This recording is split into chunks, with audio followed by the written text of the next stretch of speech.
Hello, good morning. Welcome to the Sunday Supplement. Coming up on today's show, he's going to get it. Manchester United, they move into fourth under caretaker manager Ole Gunnar Solskjaer after cruising to a 3-0 win at Fulham. Liverpool, they return to form. They're back on top after they won 3-0 at home to Bournemouth. And there are more questions at Cardiff after Nantes demand payment for the £50 million transfer of Emiliano Sala, just days after his body was recovered from the English Channel. Here to discuss all that and much more, Jason Burt is the chief football correspondent at The Telegraph. Jack Pitt-Brooke is a football journalist with The Independent. And Neil Custis is the Manchester football correspondent with The Sun. Morning, guys. Good to see you. Thanks for joining us this morning. Don't forget to tweet the show at Sunday Sup, and the best will appear on screen over the next 90 minutes. OK, let's have a look at the papers then. It's a mixed bag this morning, but the Sunday Express, they lead with Liverpool. The Cop, they blow away the title jitters. They drew against West Ham earlier in the week, but they beat Bournemouth. They beat them well yesterday at Anfield. They are back on top of the table. The chasing pack, though, Manchester United, they're into fourth now. Big win for them yesterday at Fulham. Neil was there, and so was Jack. We're coming on to them very, very shortly. Big win for them at Craven Cottage. They're on form, 10 wins and a draw under Ole Gunnar Solskjaer. They need to sort out this man's contract, though. The goalkeeper, David De Gea, £350,000 a week. They've got to get him to stay, though, at Old Trafford. That's the back page this morning of the Sunday Mirror. The Sunday People, big story this, from Steve Bates. Plan B, Marcelo Bielsa at Leeds United, wanted by Everton if they pull the trigger on Marco Silva. Everton losing yesterday again, this time at Watford. We'll come on to this story in part 3, and it's a big story because it continues to rumble on. This is Daniel Taylor's column this morning in The Observer. The squabbles over the cash before Sala is even buried expose the game's hard face. The Star, the front page of their results section, we did them all proud. This is Neil Warnock talking yesterday after their injury time winner at Southampton. Back page, though, of The Sun. It's the shame of the game. A vile plain taunt. A couple of Southampton fans yesterday seemingly caught on camera being talked to by the police after some unforgivable gestures during Cardiff's victory at Southampton. And Neil Warnock here. Some quotes that have been picked up by Tom Morgan and Harry Harris. This is Neil Warnock saying that he's faced a vendetta for his links to Sala's agent, Willie Mackay. That's the front page of the Sunday Telegraph this morning. We're going to come on to that story in part 3. It's an important story that we need to discuss. But first of all, Neil, we lost a Sun reporter of some stature in the week, some standing, and that's Vicky Orvis, someone that you knew very, very well. She passed away on Wednesday at the age of 56. Tell us what it was like to work with Vicky, what she meant to the newspaper, the industry, and just how much she enjoyed and how much she loved, not just football, but she loved sport too. Well, she just loved being a journalist. And, I mean, I probably knew Vicky best when she first started on The Sun because she started shortly after me, and I've been there 25 years now. And I remember as a young journalist coming from a local paper, joining, the juggernaut that was the biggest selling paper in Europe at the time, The Sun, and it was tough and it was hard and it was stressful and I'm not saying it's not anymore, but it was a different time. And for Vicky, as, the first female tabloid journalist to come into that, it was tough. And her resilience, her determination got her through those tough times. Credit Paul Ridley, who was the sports editor then, who believed in her and gave her the job. I recall a story about some TV station wanted to interview her, thinking it was and he said, "Look, this isn't a freak show. She's here on merit," and she proved that very much so over the years, not just in football but athletics. And the response from the athletics community has been absolutely superb. The likes of Seb Coe, Jess Guinness-Hill, who she was close to, not least because they were both Blades fans. And, the reaction they got yesterday at the Indoor Championships when there was a great tribute to her. And, she was someone... There's a lot of bombast in this industry. There's a lot of ego. She didn't have any of that. She just got on with people. She got to know them. She wrote about them. She reported on them. And she, brought their lives into the pages of the paper, and she was just wonderful. And it's so sad to have lost her at such a young age, 56. And our thoughts go out to her family and Ian Ridley, who's been obviously a guest on here before. And but I just think the papers, all papers and all sections of the media have done well in the tributes that they've given to her. But the big thing is that she was... There's still a lot talked about now about, you know, the disparity between male and female in this job. She was the first trailblazer to do that job on a tabloid paper, and to do it and not give up on it at a time when it was tough early on, and to do it and to prove you could do it well. And she's been a great help to other female journalists who have looked to her as a beacon in that sense. So very sad. Yeah, it certainly is very sad. Vicky obviously passed away this week at the age of 56, and sadly we have to report on another person, Clive White, who worked at the Telegraph, Independent as well, and former deputy sports editor and deputy football correspondent at the Times, Jason, because he also passed away this week, and he's someone that you knew a little bit too. A little bit, yeah. Our paths didn't really cross at the Telegraph, but obviously when I joined at the Telegraph, his reputation was went before him. He was a very, very popular guy, very, very sort of gentle character as well, but also somebody with good company. But beyond that, you know, very, very good journalist. And for example, he ghosted columns for Gary Lineker and John McEnroe, some very sort of stellar names, and obviously they trusted him, and he sort of crafted their words. And if you look at his career, I mean, he was at the Times, he was deputy sports editor at the Times, deputy football correspondent, went to the Independent, he was there when obviously their football coverage was sort of launched and so on, and then obviously onto the Telegraph, and you can see from that alone that he had a great career. And he's very well known for sort of, you know, the way he crafted his words and the kind of the attention he took to the detail of what he wrote, and that's a great skill in itself. But beyond that, much more importantly, he was a very popular character, very say gentle guy, very nice guy, and very much missed by his peers. I always remember when I came across Clive more when I worked in the Midlands, but I always felt when he was at games, I always felt more at ease, because, you know, when you're younger and you're coming up in this job, there is a slight nervousness amongst more established characters, but I always felt more at ease when Clive was around, because he was such a nice guy, helpful, talkative, and you just as a young journalist, you just felt easier around his company. Yeah, certainly did. Thoughts, of course, with the family and friends of Vicky Orvis and Clive White, who passed away earlier this week. OK, let's move on now, because Jack and Neil were both at Fulham yesterday to watch Manchester United. Big win for Solskjaer, another big win, 3-0 this time against Fulham. What does this say for the chances of Solskjaer landing this job? They've got a huge game, of course, in the Champions League on Tuesday night against Paris Saint-Germain, Jack. But what impressed you yesterday about their performance and the manner of it? I never thought I'd say this, but Manchester United were an absolute joy to watch yesterday. Again, the attacking football is fantastic. The individuals look completely different from how they looked only 2 months ago when Jose Mourinho was still there. Paul Pogba is unrecognisable from the Pogba of his first 2.5 seasons at Old Trafford. He scored one fantastic goal. He's then scored a penalty which came from his own run. Martial scored a goal which was reminiscent of Thierry Henry. And this was without, you know, 5 or 6 of their best players who were all rested so that they can play PSG on Tuesday night. I think Solskjaer now has so much momentum, it would be very politically difficult for Manchester United not to give him the job, just because he's done so well and is so obviously very popular with the players and the fans. Absolutely. I mean, it was tremendous again yesterday. Funnily enough, just before I came on here, I got a text from a friend of mine saying he's never had so much fun watching Manchester United.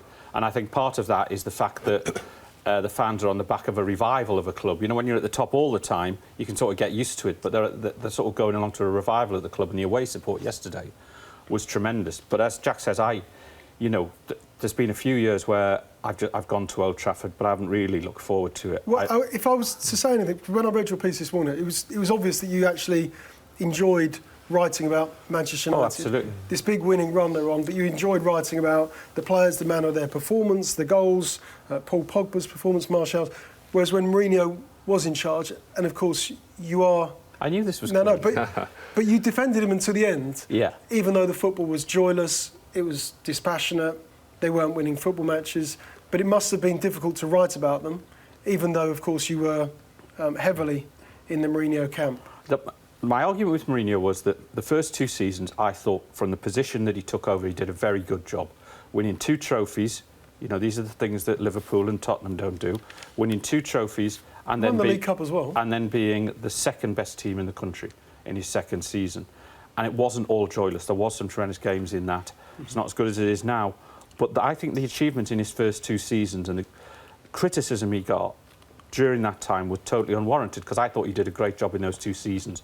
What he did wrong was from last summer onwards was bring a total depression and gloom upon himself and the club, which was totally needless. His message was negative. I mean, I was sitting there from the summer onwards thinking, what is he doing? He's self-imploding here. Some of his criticisms, while a lot of people had a go at him for saying them, I thought they were justified with certain players, but it was bringing a negative air down on the club and it brought everybody down. But the first 2 seasons I thought he did very well. This is like we have really gone back 10 years or more to when Solskjaer was playing, and it's almost as if he's wiped out the last 5 years. He's wiped out the last 5 years in terms of how football may have developed under the likes of Guardiola and changes that have been made, and he's gone straight back to how it was when he was a player. You don't get, you know, while everyone's doing all this played out from the back and all this sort of thing and new ideas and all that, he's just gone straight back to how Sir Alex played. And yesterday was as much like how they used to play under Sir Alex as I've seen under Solskjaer, in the transference of the ball from front to back as quickly as possible. Leaving players up front when they're defending. He's told basically the 3 frontmen, forget about your defensive duties. We'll win the ball and we'll get it to you as quickly as we can. And that was seen with Martial's goal particularly. And it's almost like there was a sort of air under Sir Alex of almost like schoolboy football, an excitement amongst the players of, I want the ball and I want to run straight at that goal and I want to have a shot. There was an element of that. Of course, it was more complicated than that, but that element is back. And it's exciting to watch them. It's a joy to watch them again. It's a joy to see players like Martial and Pogba, who I genuinely thought were going to be lost to the club, Pogba in particular. Martial was ready to go in the summer and Jose was ready to sell him. It's a joy to see the players they bought realising the potential, you know, when the deals were done. And there was a real excitement around the club. And Solskjaer was brought to put a smile on the face, but he's done so much more than that. I think I actually disagree with Neil. I think that the successes of Solskjaer over the last few weeks are a repudiation not just of Jose this season, which was obviously a Mourinho season, as Conte would have called it, but of the first 2 seasons as well. Like, it was never. United are playing so well now, and Pogba, Martial and Rashford are so good that it proves that Mourinho should never have been appointed in the first place. Just because when you build a squad with some of the most talented players in Europe, to appoint someone who doesn't really have an interest in getting the best out of them is a bit of a betrayal of those players. And they would always have been better served by United getting a different manager in 2016 who wanted to get the best out of them. But I think he needed to make. He was brought in to make Manchester United relevant again, in terms of winning trophies, getting high up the table, and he did it his way, and he achieved it. Yes, it's not as excited as this, I agree with that. But what I'm saying, the point I'm making is he still achieved good things in those 2 seasons and made Man United relevant again. But I think in doing that, he wasted the potential of those good players so much that simply winning the Europa League or the League Cup doesn't make up for it. I think that the negatives, like the cons, massively outweighed the pros of Jose's 2.5 years at United. And I think it's difficult to think if they hadn't appointed someone who was better suited to get more out of Pogba, Martial and Rashford back in 2016, they would now be in a much better place. Pogba wasn't that bad in that first season under Mourinho, you know, in that Europa League run and winning that Europa League final. I think people have based a lot of Mourinho's tenure on the final months from the summer to Solskjaer being appointed. I think a lot of it has been based on that, which is slightly unfair. To finish second in that league behind Man City, ahead of Liverpool, ahead of Tottenham, I think still deserves credit. But they have a lot more money than Liverpool and Tottenham, so they should always be finishing ahead of those 2 teams anyway. Well, Liverpool aren't exactly short of spending a few quid, are they? I tend to agree with Jack, actually. I think it was a poor appointment in the first place. I've got to say, I think it was the wrong guy and the wrong time for him to go to that club. I think there was some terrible mistakes made in the appointment. I think Manchester United lost their way in terms of who they are and their identity, and they're only now trying to rediscover that. They've wasted a time. I know they've won trophies under Mourinho, but they've gone backwards, I feel, and they went backwards under him. I think it was the amount of money they spent didn't correlate to what they achieved. They finished 6th that year. They won the Europa League. And but he gave up on the league to win the Europa League. They weren't going to finish any higher than 6th. They were never going to finish in the top 4. And I just think they're now rediscovering what they need to be and get back to that. I think it's far too early to give Solskjaer the job. I think, you know... Do you? Yeah, absolutely. It was February. You know, let's see where we are in May. You know, and I think he's done a fantastic job. But there's no need... It's not as if Real Madrid are going to come in for him right now. It's not as if anyone else is going to come in for him right now. There is no need for him to get this job right now. This is the mistake that clubs make. They feel the clamour to do something and get things sorted. They've got time, and he's given them time, and they've lucked out with him. Absolutely, 100% lucked out in this appointment. Nobody could have predicted this happening. That they'd been as good as this. I can understand that. I can understand that view if this was just 4 or 5 games. But this is 10, 11 games The Champions League starts on Tuesday. Let's see what happens with the Champions League. All right, the Champions League is a different level altogether, but this is 10 or 11 games now. And also, a lot of the things he's done, a lot of the work he's doing behind the scenes, a lot of work he's doing, looking to the future, whether he's manager or not, has convinced me more than just a run of results. And it's not, this is the honeymoon period is long gone.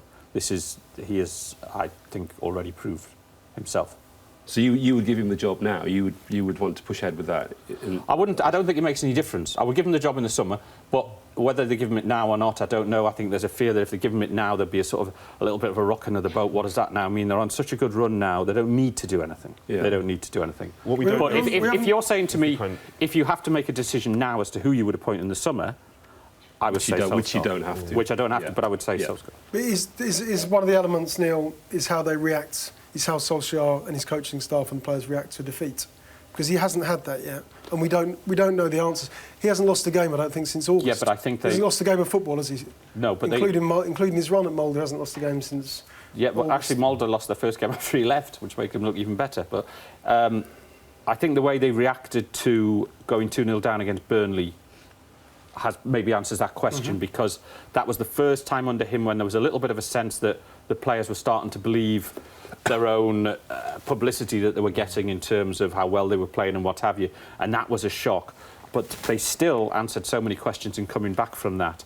And again, the win at Leicester, he wasn't happy with that at all, Solskjaer, and he kept emphasising that in the run-up to this game yesterday, because he felt that they hung on for a result, which is what they would have done under Mourinho, rather than continue to produce a performance, which is what he wanted.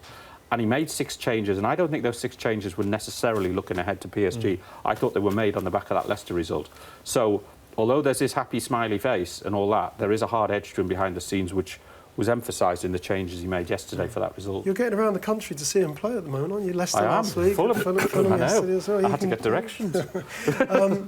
Jack, Fulham, how bad were they? They lost at Palace last week. I saw them there and they weren't good, but they were 2-0 down after 23 minutes against United yesterday, ended up losing 3-0. Is there any hope for them? Is there anything that Ranieri can do to get them out of the hole that they're in? No, I think they're going down. They were really poor yesterday. What's worse is that I think that the fans seem to have turned on Ranieri. They were booing his changes yesterday. They're very unhappy that Tom Kearney and Ryan Sessegnon continue to be on the bench. Ranieri's tried to turn up the passing system they played under Jokanovic for a more direct style, which the fans don't like. I don't think the players are particularly suited to it either. I think they've recruited really badly. Like, they clearly bought too many players in the summer, many of whom are not suited to the Premier League. I mean, I hope they've kept the receipt for Maxime Le Marchand. He probably looks like the worst defender I've seen in the Premier League this season. He was disastrous yesterday, giving the ball away. Marshall just shrugged him off, didn't he? That was the weakest attempt at a tackle you'll ever see. Jack, have you ever given a player a 2 out of 10 in your player rating? I did today. You did today? I did today. My first 2 of the season, I think, for Le Marchand. But it's not just him, it's the whole... I think they didn't really... Looking back, I think they didn't really know what they were doing in the summer.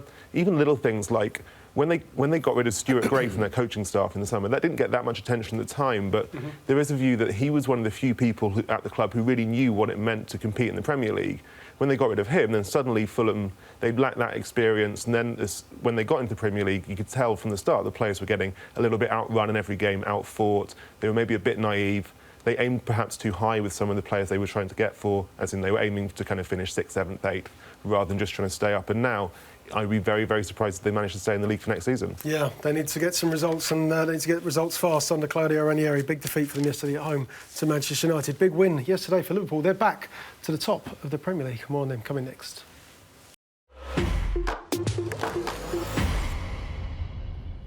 Welcome back. Let's talk Liverpool now. Jason and I were at the London Stadium on Monday night to see Liverpool draw against West Ham.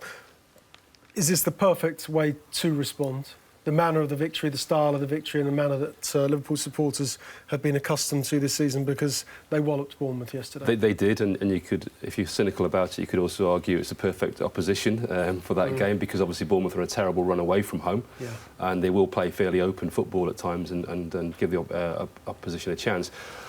We were at West Ham, and I was at the Liverpool-Leicester game before that, and you know, I know people get very angry about this, but they did look nervous. It did look like a sort of nervy performance, and obviously if this is their blip now and they get through that and they're still at the top of the table, then fine. But I thought at West Ham in particular, and at Leicester and at the Leicester game before that the nerves was a factor, and they were ahead at West Ham, but never really looked convincing. We're fortunate to probably get away with a draw in the end, really. Obviously, they've got injury problems. That midfield didn't quite look right, and they're not quite firing the way they were. But obviously, they are top of the table, you know, and they can build on yesterday's performance, and that hopefully will get them back on track. But I think people will say, oh, you know, if you look over the last few games, they've actually collected more points than Manchester City. But the argument is they just lost a couple of opportunities to pull clear of them. That's what's happened there. It's not the fact they haven't collected points. In fact, they've lost these two opportunities against Leicester and West Ham to really kind of, you know, open up a gap and pull ahead of City. And I think also because it's City, we know what City can do. So you've got to be clear of them, really. You've got to be pulling ahead of them, because they could literally go on a run now and win every game until the end of the season. Liverpool have only lost one league game all season. You know, they have had an amazing season, and they're only 3 points ahead of City. It's incredible. Yeah. Are they the best team that you've seen this season to watch? At their best, at the start of the season, I think they probably were, but I do think, in general, City are probably playing better than them at the moment. I think City probably have... It's a City fan, by the way. I think I agree with Jason. I think that there's probably quite a big possibility that City go on a great run and win almost every game. I know the Newcastle game was a disaster, but I do think that City's high level is probably higher than Liverpool's, and with Liverpool, it might have to come down to more to grinding it out from here for the rest of the season. When Jason talks about nerves and anxiety and that little bit of stress about the position that they're in, how, if at all, do they need to overcome that? What's the solution? What's the answer? Well, they did look better in midfield yesterday after some really poor performances. I was there at the London Stadium as well on Monday, and Manuel Pellegrini said correctly afterwards that they only created 2 chances all game, both of which were offside. I think they are lacking a bit, and Firmino, who's obviously such an important player on his day, was barely in the game at all at West Ham. So clearly something is a bit lacking. They're very reliant on Sala as an individual. I remember going to the Brighton game about 3 weeks ago, where they won 1-0, and it wasn't actually that different from the Leicester or the West Ham games. The only difference is that Sala managed to win a penalty early in the second half, which basically got the whole of Liverpool off the hook. So clearly there is like an over-dependence on Sala when they're not playing well, a lack of creating chances, and those are the things they're probably going to have to solve if they're going to keep it up at the top of the table. I mean, they've got a huge game coming up at Manchester United, which, you know, could take 3 points away from them very easily. I agree with Jason about the opposition yesterday was perfect for them. Bournemouth conceded, more than 30 goals, 33 goals now away from home, which I think is worse than anyone looking in the league. But the pressure on Liverpool is huge, and I think in the end, City are going to win this, and they're going to win it, I think, by 6 points maybe. I think they've got more strength in depth. The argument about they've got more games to play, I don't think that works against them. I think when you get on that run, it all works in your favour. You know, you look back to United in the treble season when they're playing every 2 or 3 days. You talk to players then about it, said it was perfect because we were just on this run and we just couldn't stop. And I think if and when City do win it, I think they'll actually look back to that Newcastle game as the game that changed it for them, because that was the night when they were playing on autopilot, believing that they could just go out and win it without putting the effort in. You've got to match the opposition for desire, even if you have the better players. And they didn't do that night. Newcastle had more desire. And I think that will be the game that changes it for City, because they'll not make that mistake again. But the strength and depth they have is huge. Having Aguero back fit and firing again is the major plus point, because Aguero, for me, is the greatest foreign player ever to come to the Premier League, and continues to be, and continues to prove it season in, season out. You've also got a core of players there who have done it recently, but done it in the past, know how to get over that line and win. And you know how the pressure on Manchester United to get that first title after 25, 26 years, and how they collapsed towards the end when Leeds won it.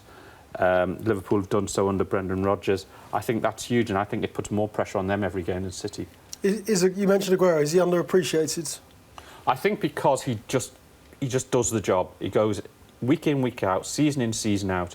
He just does the job. So he doesn't just suddenly, you know, like Hazard, packs it in one season and comes back the next and everyone says he's the greatest player of all time. When you do it season in, season out, that is when you become world class. That is when you deserve those accolades. And that's what he does. And the guy's a sensation. I think Sala's underappreciated as well. He's got, 17 in the Premier League this season, but it's almost unnoticed, isn't it? It just seems to, that scoring run that he's been on again this season, Jason, but it's just, that's what Sala does, that's what Aguero does. So you've got 2 or 3 strikers like Sala, Aguero and Kane are almost like machine-like in their goal scoring. You just expect them to score. And so they've set that high standard now that when they don't score, you're thinking, oh, he's off form. But actually, they just, as you say, they just metronomically score goals. They will take their chances. They have that sort of ability, but also that temperament that, you know, they will just go on and on and on and on. They will almost relentlessly get their goals. Who would you have in your team? Out of those 3? Yeah, the only one.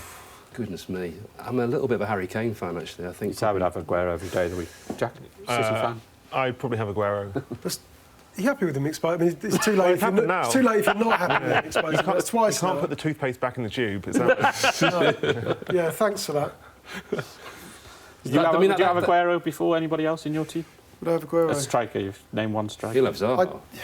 Yeah. In Europe? Yeah, Zaha. Was it? No. Aguero. He's just ruthless. He punishes teams. And he's actually a better player now than he's ever been at City. Because there was a point a year or so ago when he scores goals under any manager. He's not a mood striker, is he? Oh, It doesn't matter who his manager is. He gets in a mood if he sat on the bench, but yes, I know what you mean. But he still scores. Yeah. But Pep went through a time of playing Gabriel Jesus ahead of him, even in some big games. And the fact that Aguero's managed to reassert his claim as the #1 striker speaks volumes to how hard he's worked. He's probably like a more complete player now. He has adapted to the game, though, to be fair, as well. He has reacted to Guardiola. Completely. It's not just like he's thought, well, I'm going to carry on my way. I mean, obviously, one reason why he was out of the team and Gabriel Jesus was playing was because of the work rate issue and how you fitted into the team. He's definitely reacted to that. I mean, he's certainly, if there was any doubts that Guardiola had, they've gone. I mean, they've absolutely... He's a lot more involved in build-up to goals now than he used to be. And there is often a problem with players who have played so much from the age of like 15 or 16, 17, like a Rooney, for example, or Fabregas. When they get to about 30, they start to slow down. But Aguero turned 30 in the summer and he's just as good as ever. Yeah. There's no sign of burnout or heavy legs. Yeah. And he still has that, what Rooney, for example, lost in his latter years at Man United, was that sudden burst of pace over the first 2 or 3 yards. Aguero's still got that better than anyone. Yeah. OK, there's another striker I'd like to talk about as well in the Premier League, which is Gonzalo Higuain, who's joined Chelsea and got his first couple of goals last weekend at home at Stamford Bridge. Is he in that elite category? Does he still belong? We know he was there once, but at 31, does he still belong there? Jack just mentioned Aguero being 30. Does it matter? He still wants to score goals. He's still got the enthusiasm. He's still got the desire and the appetite. He's had a terrible time at Milan. But his goals record is phenomenal. It's something like 300 goals and 600 appearances. It's absolutely incredible, if you look back over his career, the number of goals he's scored. I think it's interesting him coming to the Premier League at this stage of his career. He obviously is an older player. It will be difficult physically for him. But obviously he's the manager's pick. You know, this player is so important now to Maurizio Sarri and his future. You know, he has to make this one work. We know for a fact that Chelsea were unsure about doing this deal. They didn't want to necessarily do this deal. He's 30, 31. It's not the sort of deal they'd like to do. They always want to go for younger players. But Sarri wanted him last summer, and he wanted him again in January, and he kept going, and he got him. So suddenly this player becomes extremely important to Sarri's future, to the future of Sarri ball at Chelsea, and to how he wants the team to play. So absolutely there's an awful lot of pressure on him. I'm going to the game today, Manchester City-Chelsea, and it's one thing scoring a couple of goals against Huddersfield, it's another thing doing it against Manchester City, and I'll be fascinated to see how he performs today. But you can already see the effect he has had on that Chelsea team because he understands and he gets the way that Sarri wants to play, so that in itself will help. What I worry about him is whether he can maintain that now for the rest of the season in the Premier League, where it's going to be physically very intense for him. Yeah, of course, he got those couple of goals against Huddersfield last weekend at Stamford Bridge. Eden Hazard, another player that's been in the papers this week, talking about his future and the will he, won't he saga about his contract. What do you think he'll do, Jack? What does he want to do? I think he's interested in moving if there is a move there. He knows that it's not entirely up to him and that it's not just his choice yet, and that ultimately it's not only in his hands. I think we'd all love to see him stay for the sake of the Premier League. He's probably been along with Sergio Aguero, he's been one of the best players of this decade in terms of consistent quality, high performance. in quite difficult situations at Chelsea for various political reasons. Can you see him out the corner of your eye? Well, no, He's not convinced, it was Jack. just my point about him downing tools under Mourinho. But anyway, carry on. Sorry. But that's quite a common... People throw that around against players. I'm not sure that's... I know criticism. that's the one school of thought, but he was not fit. He was not fit either, and he was playing him, and it was a very difficult situation for him. I don't believe in this down tools thing with him. I don't really think... I think Mourinho wasn't getting the best out of him, for sure, but he also was not fit at that time, and he was playing. It's a bit like the Man United conversation. Like, ultimately, it's the manager's job to get the best out of the players. If the Chelsea players weren't playing well under Mourinho, it's because Mourinho wasn't managing them well enough. And if the United players like Pogba and Martial weren't playing well enough when Mourinho was manager, it's because the manager wasn't good enough. Like, the way it works is the manager has to get the players to play their best. And I think it's wrong to criticise the players for downing tools. They're just not being motivated properly. I think with Hazard's future, just following up what Jack's saying, I think when he said last week, you know, I made up my mind, he knows for a fact that Chelsea, if he doesn't sign his contract at Chelsea, they have to sell him. They will not let him go into the last year of his contract. So that's what's happened there. So obviously last summer he wanted to go. He made it very clear after the World Cup, I want to go. But Chelsea weren't going to sell him. There were 2 years left on his contract. They were not selling him. They made it very clear to him. But they have to sell him this summer if he doesn't sign a new contract. That's what he's alluding to. He knows that's... I do find him quite irritating, though, when he comes, it's like, oh, I've made up my mind, but I'm not going to tell you. It's like, it was similar when he came to England, I don't know if you remember. Yeah. But he was all over social media, said, I've made up my mind, I'm going to reveal who I'm going to join. You're thinking, like, well, get on with it. Just tell us who you're joining. Because I've got 3 or 4 big Premier League clubs wanted him at that stage. And it became slightly irritating after a while. If I was a Chelsea supporter, I would be quite irritated by that. Just are you staying? Yeah. What are you going to do? Just tell us what you're going to do, then we can move on from that. And I think that's sort of like that kind of teasing approach to it. I find that quite irritating, really. I have to disagree with Jackie about putting the onus completely on the manager all the time. You look through history, you look through recent history, and more so in recent history, where players, I think, are a tad more, get more upset about a manager and how they are with them and all this sort of thing. And particularly if it's a popular player within the dressing room, and then friends of his it's not, the player has to look at himself sometimes. The player has to realise that the manager's the boss. The player has to, whether he agrees with the manager or not, has to follow him in his ways and trust in him. And more so now than ever, I think you find situations where groups of players can down tools, maybe not consciously but subconsciously do, and I think it does happen. But for example, the Manchester United with Mourinho, one of the things that people talk about at the moment is Man United running more. They're running a lot more under Solskjaer. Okay. But they're being allowed to run more. Mourinho didn't want them to do that. He set the team up in a different way. I'm not disagreeing with how they're playing now. I'm not disagreeing with that. But one of the things I hear quite a lot is people saying, oh, they're running a lot more, therefore they're trying a lot harder. Well, not really, no, it's tactically different now. Solskjaer's asked them to do different things for Mourinho. Mourinho didn't want them to stay. But sometimes certain players wouldn't do things he was asking them to do, and that shouldn't happen. Maybe he was asking them to do the wrong thing. But you still try and do it. If your boss asks you to do something, if you disagree with it, do you just not do it? No, but I know that if I want to do it, and if it's something that I agree with, I will do it better. And that's the difference. And I think there's a Mourinho school of management, an older school of management. It's my way or the highway, and life's different now. Young people are different now. You look at the way that Gareth Southgate's approached the England job, you buy into being part of that. Now, you might not like it or you might like it, but I actually think players nowadays are actually more intelligent in the way they behave. I think they know what they want out of life. I think that's a good thing, and I think they're prepared to say it, and I think they're prepared to answer back. And I don't have a problem with that at all. I think you've got to get them to buy into what you're doing, and if that doesn't suit some people, then fine. But I think nowadays, the managers succeed, like Pochettino, like Guardiola, like Klopp. They talk to the players in a way that makes them feel inclusive, and they buy into what they're doing. So you chose your striker, Aguero. If you had to choose, given this schooling we've just had from Jason about about editorship, would you rather work for Jason Burt or Sean Custis? Well, I've not worked under Jason, so I'm quite happy with the situation I'm in. Absolutely. Anything else is pure speculation. What else can you say? Oh, is there a little transfer story? Well, if you want to start one, that's great, because then you get a new deal. Neil Custis, do you know anything about this? No, we'll talk afterwards. Quick word on Tottenham, Jack, because they're the third team that we believe are in this title race. Mauricio Pochettino wants to believe that they're in it. They play Leicester this afternoon. They've got no choice here, but after Liverpool beat Bournemouth yesterday, Man City play Chelsea this afternoon. What choice do Tottenham have? They have to win. Yeah, but they are doing really well to grind out results despite not playing their best. Last-minute winner against Fulham, last-minute winner against Newcastle, Watford, all of which without Harry Kane and Dele Alli, their two best attacking players. It's incredible, really, how... I mean, we say this every year, but the results that Pochettino's getting with this squad, particularly given that I think this squad is probably less good than it was 2 years ago, back when they had Walker, back when they had Peak, Danny Rose, Lloris, Alderweireld, Wanyama, Dembele. That was a much stronger team than this one, and yet despite all of that, they're still managing to survive in a title race in third place. It's an incredible piece of work. Yeah, they're still in it. They play Leicester this afternoon, of course, at Wembley Stadium. Man City playing Chelsea. Liverpool, of course, at the top. They beat Bournemouth yesterday. OK, next up in part 3 of today's programme, we're going to talk Cardiff. Good win. Big win for them yesterday, but the squabbles continue over the transfer of Emiliano Sala. More on that coming next.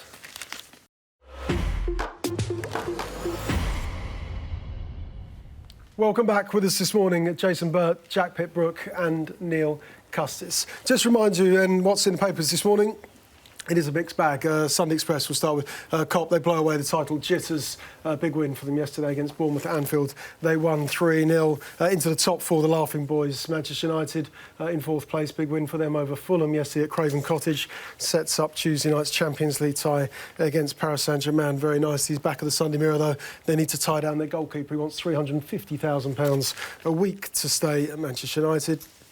Everton, are they in the hunt for a new manager? Marco Silva losing yesterday on his return to Vicarage Road at Watford with his Everton side, but Marcelo Bielsa at Leeds United at the top of Everton's wanted list, according to Steve Bates. We'll come on to that in part 4 of today's programme. We'll come on to this now, though. Daniel Taylor's column in The Observer. This story will not go away. I don't suppose it will. For weeks and weeks, it's going to run and run. Daniel's column this morning. The squabbles over the money before Sala is even buried, expose the game's hard face. That's Danny's column this morning. We all did him proud. That's Neil Warnock's reaction yesterday after Cardiff's excellent victory at Southampton. The shame on the game at St Mary's. A couple of Southampton fans allegedly making aeroplane gestures in the stands yesterday. It's unforgivable, of course. And Neil here, he says that in the Sunday Telegraph, that he's faced a vendetta over his links with Sala's agent. I think he means the man who brokered the transfer, that man William Mackay. Jason, let's get into this story. Let's first of all talk about Nantes demanding the payment for the transfer, which is the basis of Daniel's column this morning in The Observer. How do you feel about the conduct of Nantes and Cardiff over the transfer fee this week for Emiliano Sala? You can only hope that Nantes' behaviour is an administrative error and they just sent out that because obviously there was a time frame involved. It's callous, it's totally inappropriate. They should wait their time. I think the initial payment they want is €6 million, and they can wait for that, basically. I think we've got to let this dust settle much more on this whole case. The body's only just been retrieved. The body of the pilot has not been retrieved yet and may not be retrieved. There's a long way to go in terms of the investigation as to what's happened here. I'm slightly surprised the police aren't already involved, because I think there are lots of questions to be answered about obviously the suitability of the plane and so on and so forth, who even owns it, which hasn't even come out yet. I think Nantes should be apologising for what they did. I don't think it's absolutely inappropriate for them to try and demand money at this stage. They will get their money. They are owed their money. It will come through. But there's no need to push for that right now. There are so many other issues to be dealt with that Cardiff are dealing with that, to a large degree, this is quite an unprecedented story, really, because, you know, we're talking about the actual incident that happened, the tragedy, and then the ramifications of it all and what it means. And obviously some of the questions have been asked around the nature of the deal, the people involved in the deal, how the deal came about, what it says about football and the way that football organises itself, the way that deals happen all the time, and about the care of duty for players, and also the kind of issue around basically the money involved. You know, there are huge amounts of money involved here, so there's not a time for Nantes to be demanding payment right now. They will get their money, I'm sure they will. Obviously they are due the money, it will happen, but there are so many other things to sort out first. Let the guy be buried for a start. And then we can move forward from there. But as I say, I think there's a huge investigation still to go with this, and I think the police also need to be involved.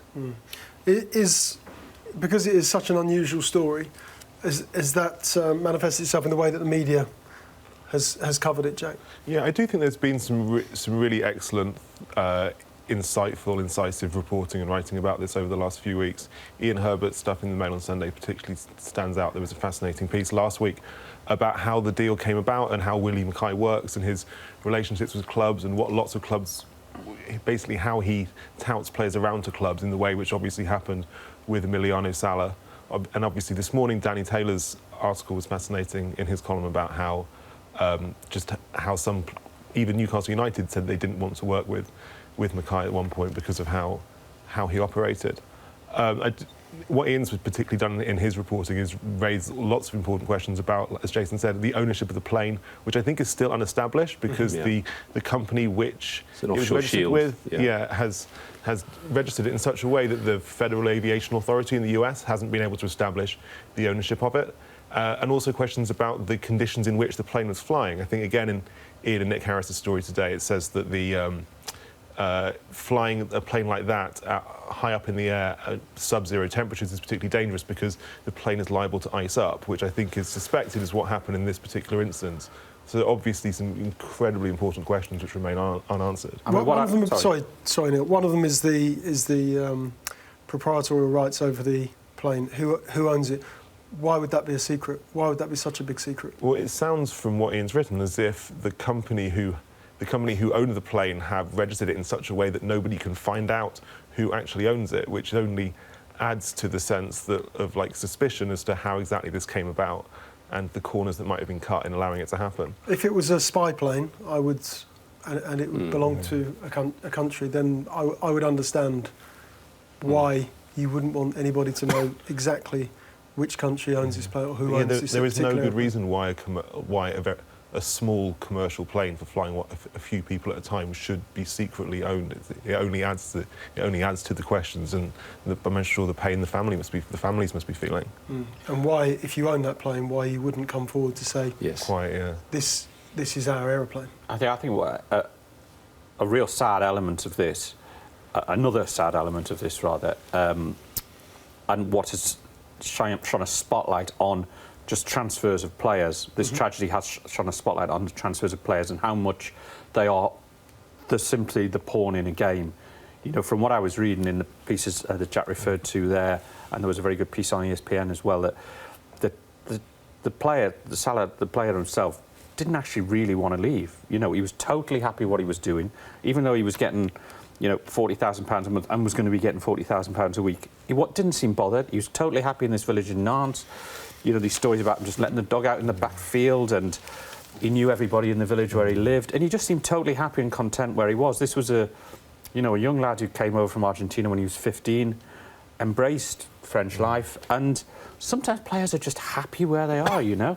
But his one dream was to play Champions League football. Now, best will in the world, he's not going to get that at Cardiff, is he?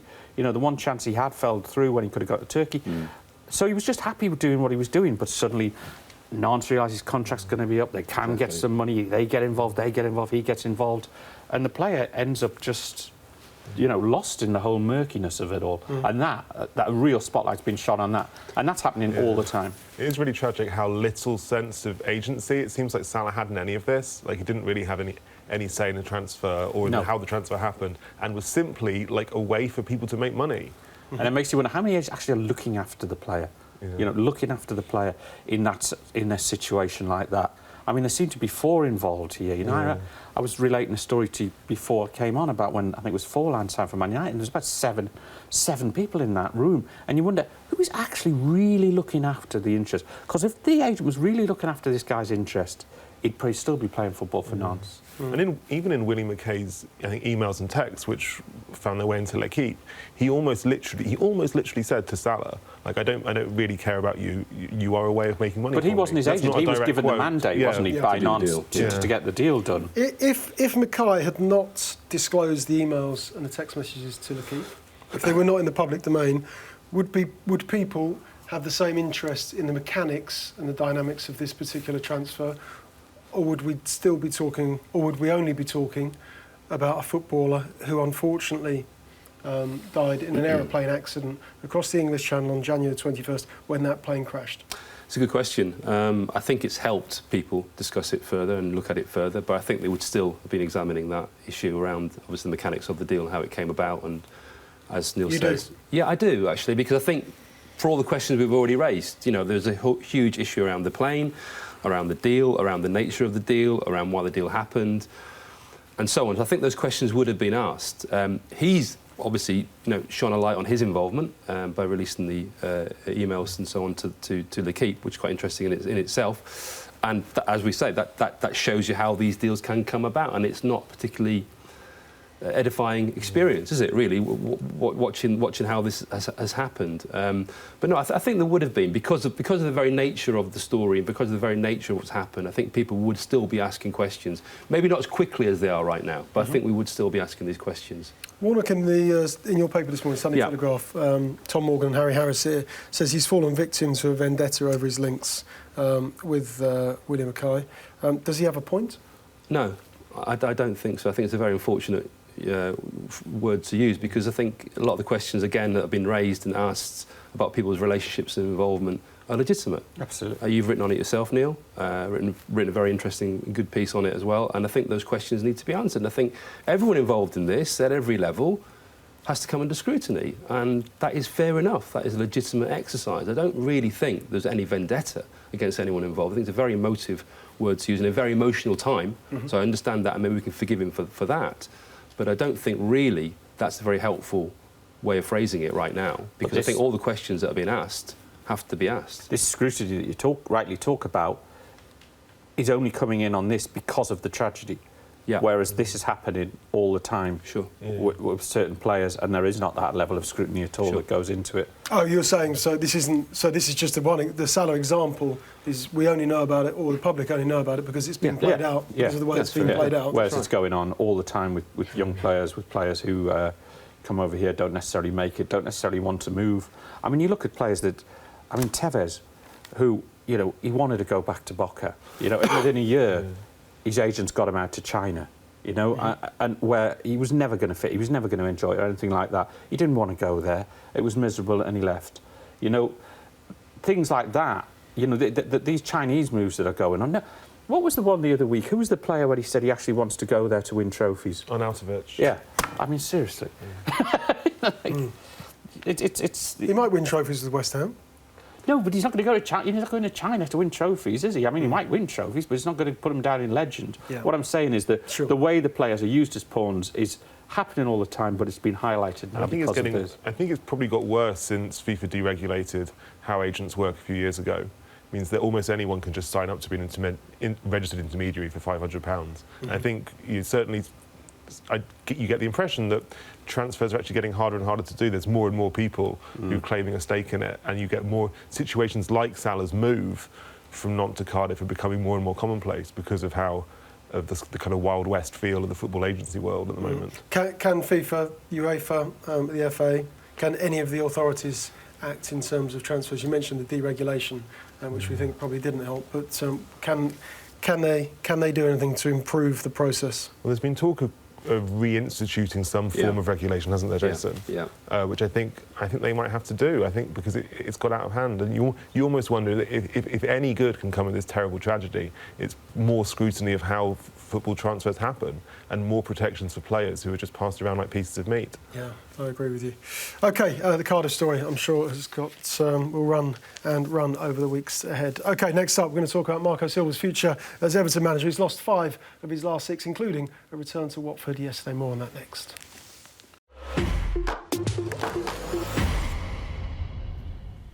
Welcome back. As if things aren't bad enough for Marco Silva at the moment, he wakes up to this report on the back page of the People this morning. Steve Bates saying that Marcelo Bielsa, shock managerial target, and it would be a shock for Everton if they were to sack Marco Silva. What chances of that happening, Jack? They lost 5 of their last 6. They lost yesterday at Watford. Lots of inflatable snakes, I think, were in the stands at Vicarage Road. Bit of fun, bit of colour, but the main business is the result, and they've lost again. Yeah, it's going pretty badly at the moment for Everton. I think it would be a mistake if they got rid of him, just because at a club like Everton, there have been so many relaunches over the last few years. They're always trying something else. And if they were to get rid of Marco Silva and start again in the summer, then you think they would be, they would be setting themselves back further and further. I think there comes a point where you do have to back a manager, even though it is obviously going much worse than anybody expected it would this season. Yeah. What is it? Why has it gone so badly? Honestly, Suddenly. Honestly, I don't know. I mean, it seems like the Liverpool game when Pickford almost spilled the ball over his own crossbar to Divock Origi seems to be a bit of a turning point, really. Because Everton were looking quite good earlier in the season. Yeah. And in that game. Yeah, but it's kind of collapsed.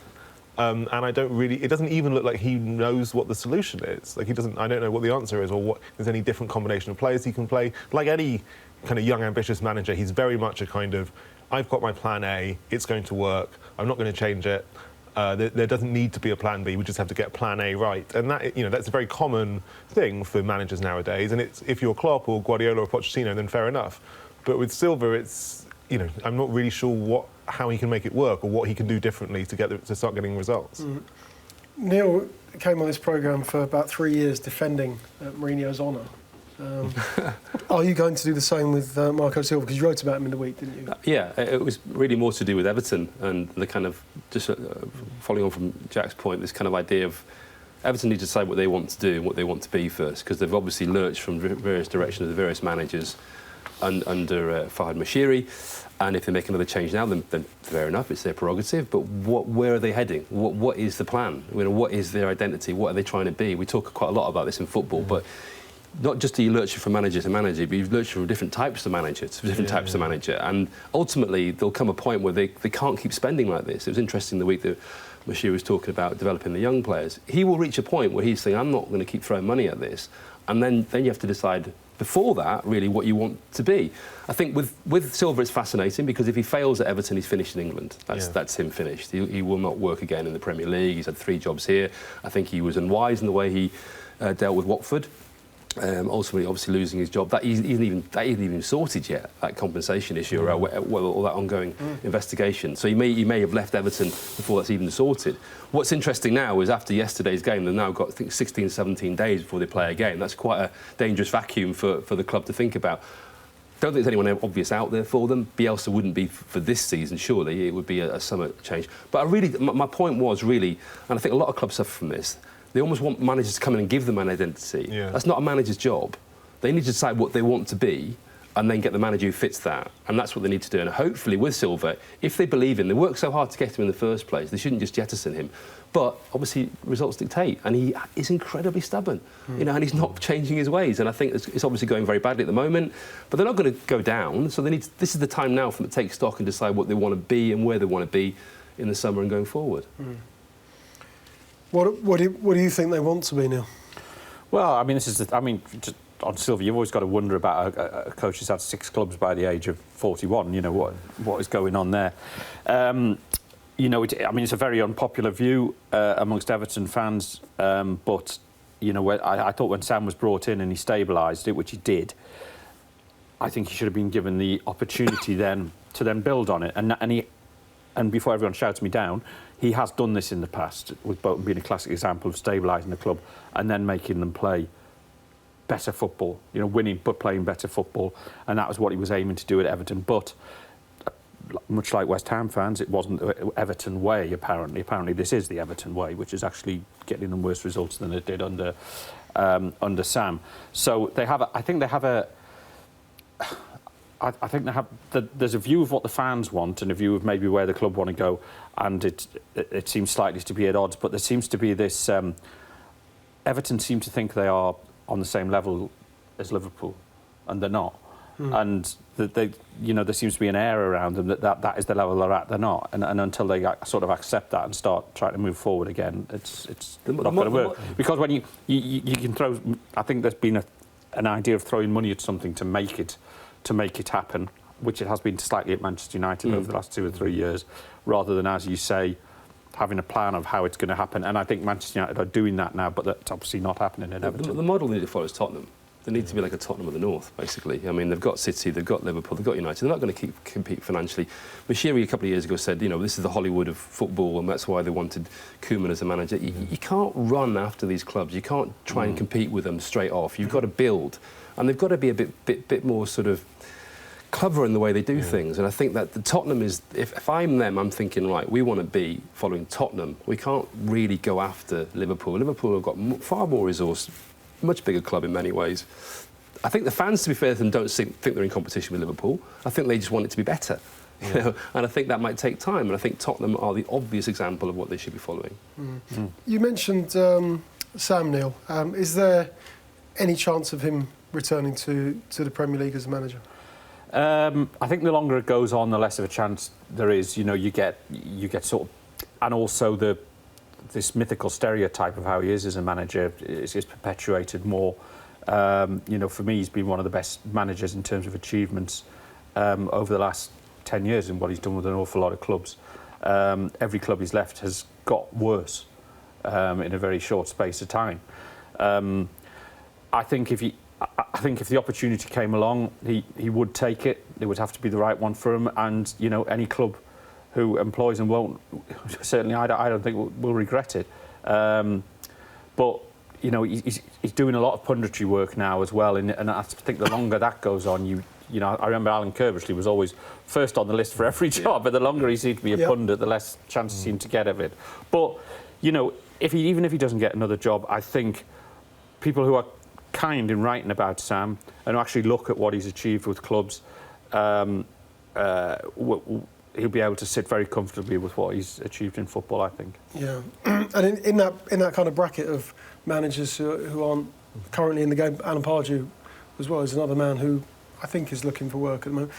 Has the game just moved on? Has it moved on without them? I think that group of managers is increasingly. I think clubs only think they can go to them to try to keep them up, not to try to build something and to take them upwards. You can see this with Mark Hughes at Southampton. Hughes was very, very good at coming in after Pellegrino, saving the club. And then I think Saints would probably regret now the fact they gave Hughes the job for the start of this season before moving on to Hasenhüttl. So, like Jason said, Moyes is a great example. Kept West Ham up after Bilic, but then Sullivan and Gold decided that he wasn't the man to take them to the next level. And I imagine that for that kind of cluster of sort of 5 or 6 British managers who've been around for a while, they will increasingly only find, I mean, ultimately their only job now would be to be a kind of firefighter, the kind of person who tries to keep you up over the course of 6 months, but then because they've done it so well. Thanks a lot in the summer, we'll find kind of a manager from Portugal or a manager from Germany for next season. That's the modern trend, yeah. OK, thanks very much for the moment, chaps. Newcastle fans, tune in for part 5. For Neil Custis. He's going to talk about the Toon Army. They're going to play Wolves tomorrow night, Monday Night Football. More on that next.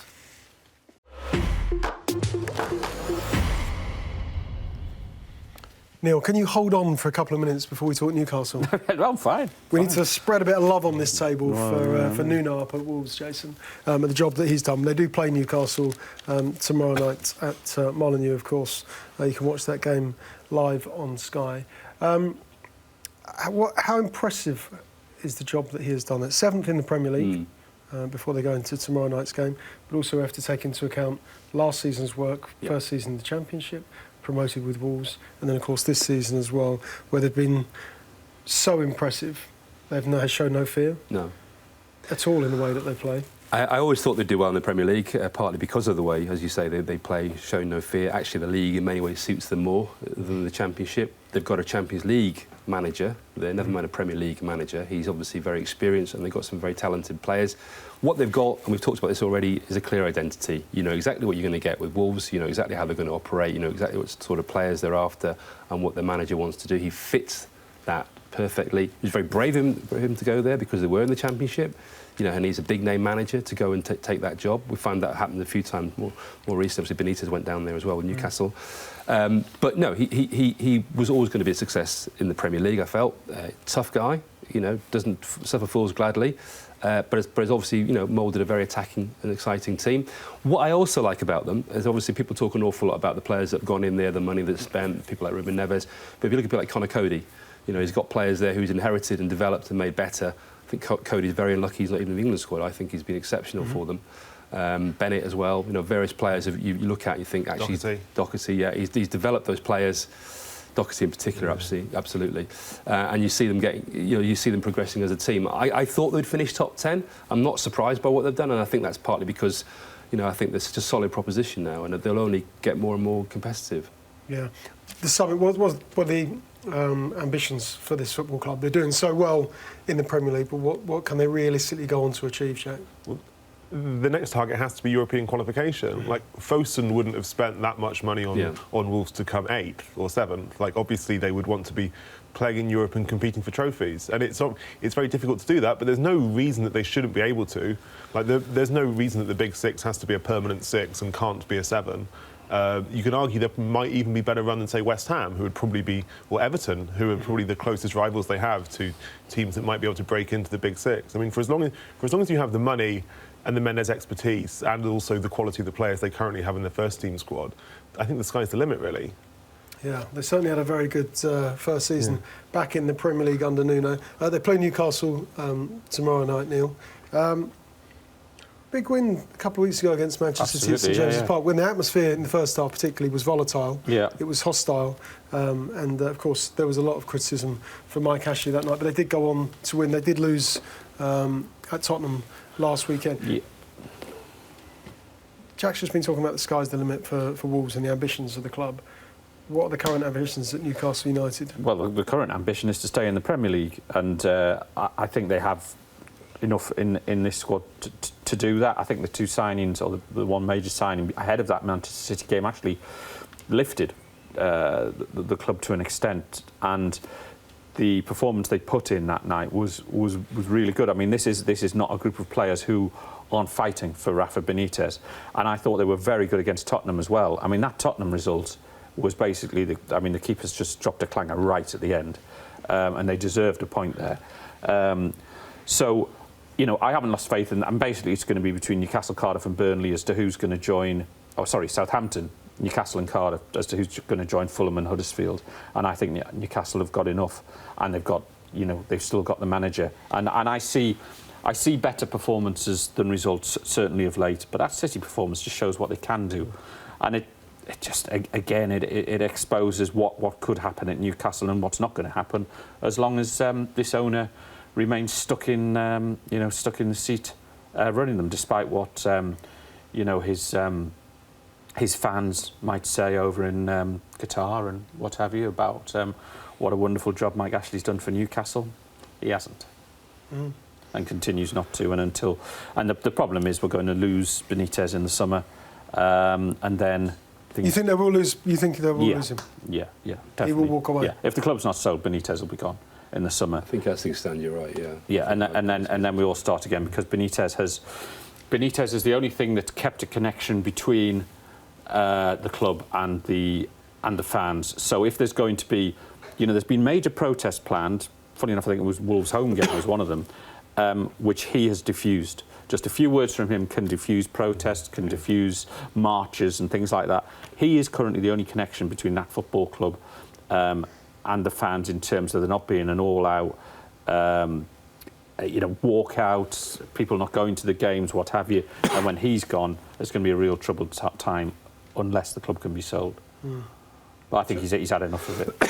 he's doing this to keep Newcastle up because of his connection with the fans, because he sees it so much like the time he enjoyed at Liverpool, and probably Napoli to an extent. That sort of club is so much involved in the area and the community, and has such an identity.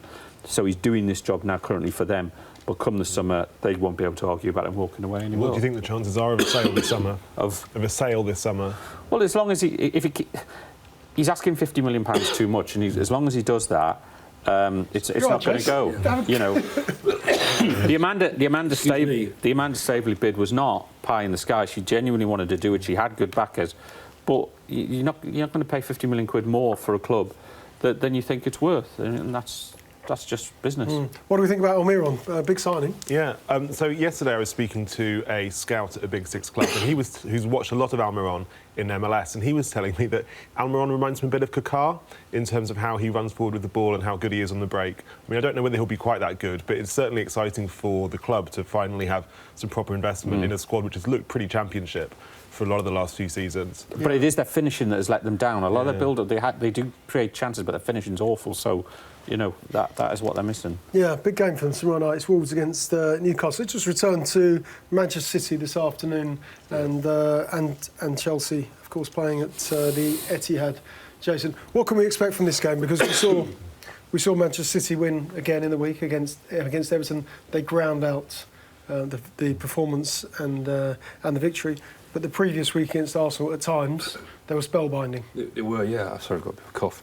I think actually Chelsea's role in today's game is almost more important because obviously they beat Man City early in the season. If they follow that template, they've got a chance. I think if City play the way they can play, then I would definitely think it'll be a home win. Sorry, I'm losing my voice here. We'll move on to have another. You're a bit emotional. It's going red. I know. Sorry. Jack. Yeah, it'll be really interesting. It's like Sarri and Guardiola have huge amounts of respect for each other. There are photographs of them having lunch together in Italy, I think, last summer. They both talk a lot about how they kind of admire Arrigo Sacchi and his style of coaching. But I think you can draw comparisons between Chelsea this season and Pep's first season at City, 2016-17, in terms of a manager who's come in with a clear idea of what he wants to do, but frankly has found the players not really up to executing his plans. So it's the players' fault? No.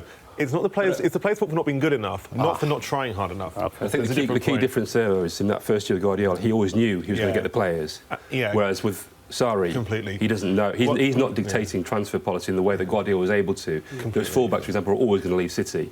Chelsea, it's not like that. He's almost got to work with what he's got a bit more. Notwithstanding Higuain and Jorginho being there, I think that's a wholly different scenario. You're right, Jason. Like Pep was always going to have infinite money, or pretty much endless money, and patience and backing. Yeah. And Sarri's got none of those. He's got a pretty ropey squad, Hazard aside, and he's got a kind of boardroom pressure for results in the immediate term, which is going to make it harder and harder for him. So I think he's playing with a much worse hand than Pep was when he came in 2016.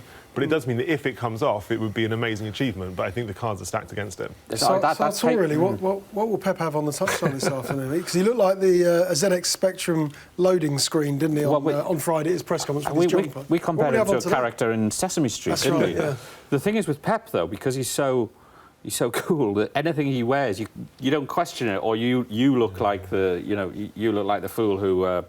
It just isn't up with fashion. So anything Pep wears, you go, oh yeah. That's, I don't think you're right to carry that jumper off, basically. No, I don't think I would carry it off. Well, it wouldn't fit for starters, but he keeps. I mean, I like the way that he decides on a brand of clothing that the whole team then have to wear for away trips and stuff like that. It's difficult to predict you these days, Neil, because you used to come in a tie, didn't you? Now look at you, 3 buttons down on your shirt. Well, that was to get the microphone in, but you used to criticise me for wearing a tie. You said once I looked like I was going to a wedding or something like that. Right, you look like you'd come from a wedding. Either way. So I ditched the tie for that reason. Right. Okay. Yeah. Well, I'll wear it next time. Yeah. I've still got the watch. Yeah, I've still got the watch. So what's going to happen this afternoon, guys? Is it another straightforward Manchester City win simply because they have to? Lots of goals. I think City will probably win. I think that it's going to be too hard for Chelsea to maintain the performance they gave at Stamford Bridge. And also, in that game at Stamford Bridge, City did nearly score quite a few times in the first half. It could have gone either way, and then Chelsea managed to score at the right time, and City didn't react. But I think probably City will have too much. I do think there's been a bit of a change in City since the Newcastle game. Even you heard Bernardo Silva speaking to the papers after the Everton game, and he said as much. Yeah, OK, it is a big game this afternoon. They're still the best team in the league as well. Yeah, they are an impressive team. OK, that's all we've got time for today. Thanks very much to Jason. Hope the cough gets better on the way up to Manchester this afternoon. To Jack and to Neil for joining us this morning.